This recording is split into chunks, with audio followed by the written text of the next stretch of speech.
옛날 옛적 프랑스의 작은 마을 리미에르에서는 누구나 알고 있는 아름다운 고양이 루시가 살고 있었습니다. 루시는 긴 은빛 털과 초록빛 눈을 가진 고양이로 마을 사람들과 동물들 모두에게 사랑을 받고 있었지요. 하지만 루시에겐 다른 고양이들과는 다른 특별한 능력이 하나 있었습니다. 바로 꿈속에서 선녀들을 만날 수 있다는 것이었죠. 어느 날 밤 루시는 깊은 잠에 빠져들었고 꿈에서 한 선녀를 만나게 되었습니다. 그 선녀는 금빛 날개를 가진 엘렌이라는 선녀였습니다. 엘렌은 루시에게 다가와 조용히 속삭였습니다. 루시, 마을 사람들이 곧 큰 위험에 처할 거야. 그 위험을 극복하려면 마법의 나무를 찾아야 해. 루시는 놀라며 물었습니다. 마법의 나무요? 그건 어디에 있나요? 엘렌은 빙그레 웃으며 루시의 귀에 답을 속삭였습니다. 그건 숲의 가장 깊은 곳에 숨겨져 있어. 나무의 위치를 알 수 있는 단서는 사랑과 용기를 가진 자만이 볼 수 있지. 아침이 되자 루시는 꿈에서 깨어났지만 꿈의 내용이 머릿속에 선명하게 남아 있었습니다. 루시는 즉시 자신이 사랑하고 믿을 수 있는 가장 친한 친구들인 수컷한 다람쥐 피에르와 충성스러운 개 레미를 찾아갔습니다. 루시는 친구들에게 꿈속 선녀 이야기를 전했고 피에르와 레미는 두렵긴 했지만 루시와 함께 모험을 떠나기로 결심했습니다. 세 친구는 숲의 깊은 곳을 탐험하며 여러 가지 도전을 받았습니다. 가파른 언덕을 오르고 수수께끼의 강을 건너고 슬픔의 안개를 지나야 했습니다. 그 과정에서 그들은 각자의 용기와 사랑을 시험받았습니다. 마침내 그들은 안개가 걷히면서 거대한 나무를 발견했습니다. 그 나무는 다른 나무들과는 달리 찬란하게 빛나는 잎사귀를 가지고 있었습니다. 모든 것이 엘렌 선녀가 말했던 것과 일치했습니다.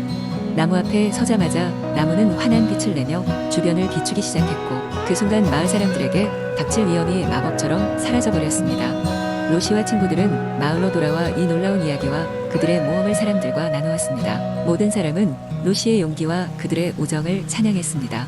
그 후로도 루시는 많은 꿈속 모험을 했지만 그녀의 가장 기억에 남는 모험은 마법의 나무를 찾았던 이번 사건이었습니다.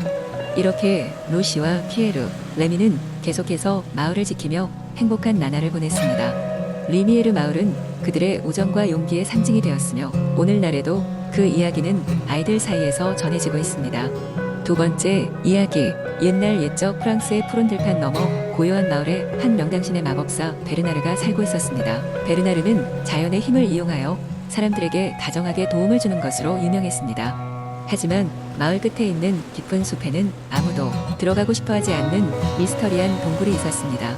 그 동굴에는 백장미의 시든 꽃밭이 자리 잡고 있어 사람들은 그것이 슬픔의 표식이라고 믿었습니다. 베르나르는 오랫동안 그 백장미가 왜 시들어 가는지를 궁금해했습니다. 어느 날 그는 그 이유를 찾아내기로 결심하고 동굴로 향했습니다.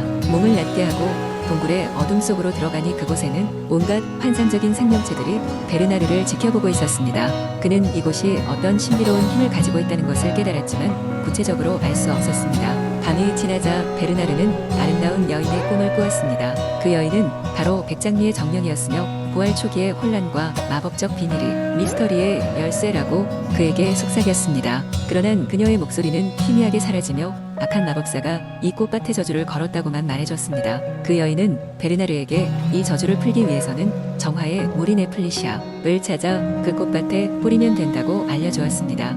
베르나르는 이 꿈을 단서로 사마 에플리시아를 찾기 위해 먼 길을 떠나게 됩니다. 그는 여러 마을과 숲을 지나며 세 마녀의 도움을 받아야 했습니다.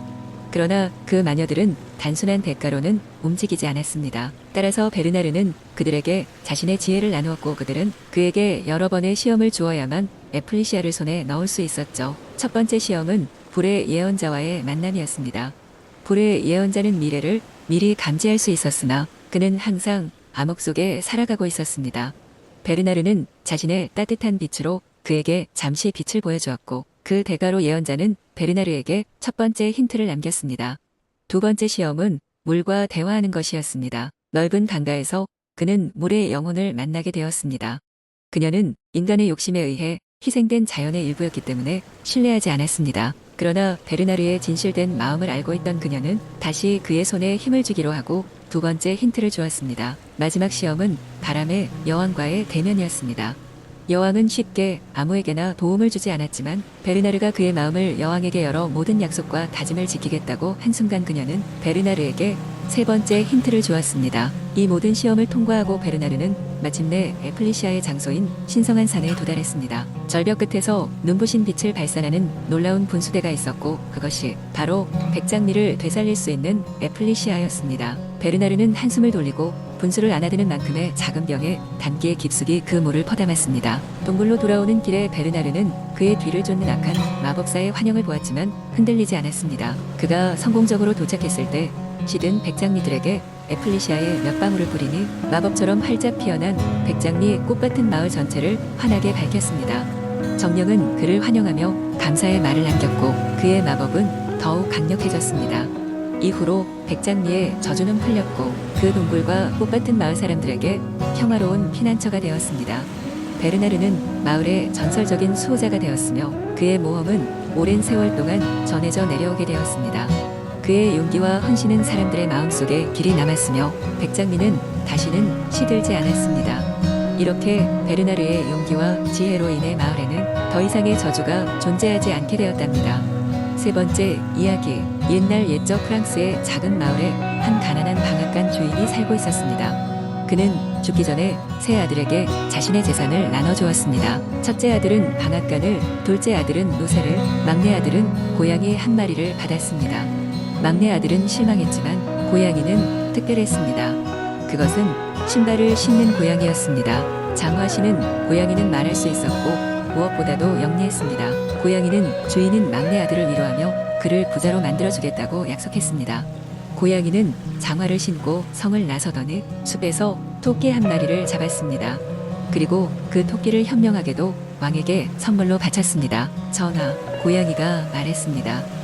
이 토끼는 마르키 드 카라바스가 보내는 선물입니다. 왕은 마르키 드 카라바스라는 이름을 들어본 적이 없었지만 그 고귀한 명칭에 감명을 받았습니다. 그 이후로 장화시는 고양이는 주기적으로 사냥한 먹이를 왕에게 가져가며 이를 모두 마르키 드 카라바스라는 명목으로 바쳤습니다. 왕은 점점 더 마르키 드 카라바스에 관심을 가지게 되었습니다.